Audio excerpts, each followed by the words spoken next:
Hey guys, so this week at work, I had an experience that I began to think about and thought, well, time for another episode of The Bible Doesn't Say That.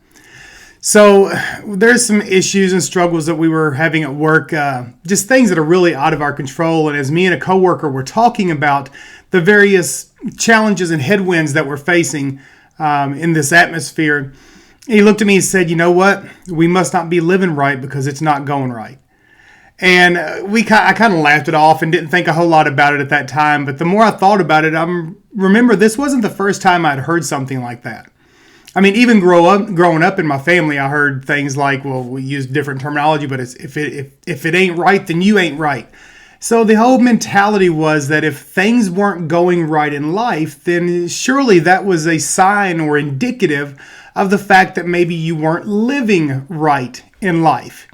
And while that kind of sounds all fine and good, and there is a cause and effect relationship in life, and don't misunderstand what I'm saying. I'm not saying that there are not consequences for our actions. We make poor decisions and poor actions in our lives, and the consequences will follow. But generally speaking, if you will, the idea of if it ain't right, then you're not living right is not necessarily something that is supported by the scriptures in totality.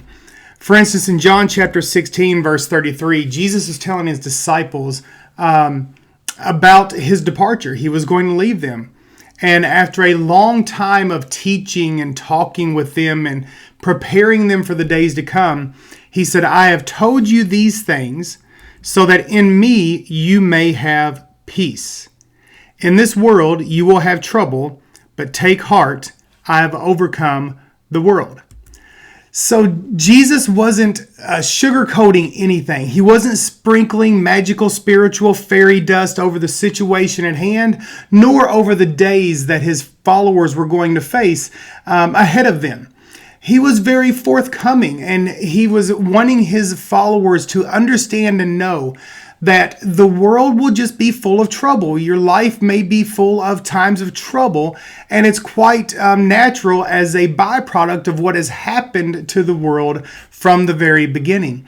The Bible teaches us in the Garden of Eden that whenever Adam and Eve disobeyed God, that sin entered the world, and the early chapters of the book of Genesis shows sin's impact on every aspect and element of the world and life. And we see it play out day in and day out. And so Jesus was preparing his disciples, preparing his followers, preparing his people to understand that in this life that the world's broken. It's occupied by broken people, but his plan and his purpose for the brokenness is to fix it and to restore it and to make people fully alive and fully free and fully filled full of joy.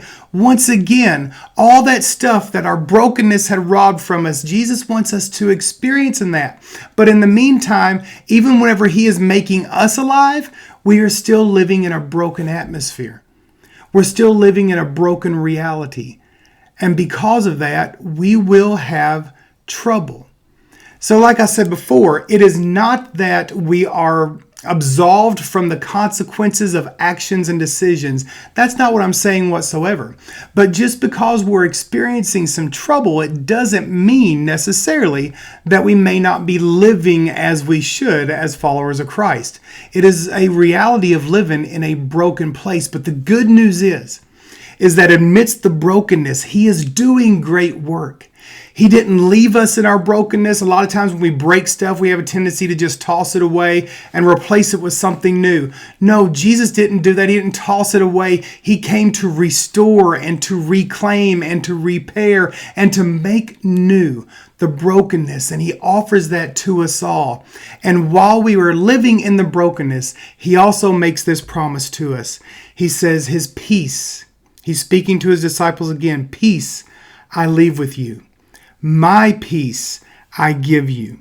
I do not give as the world gives.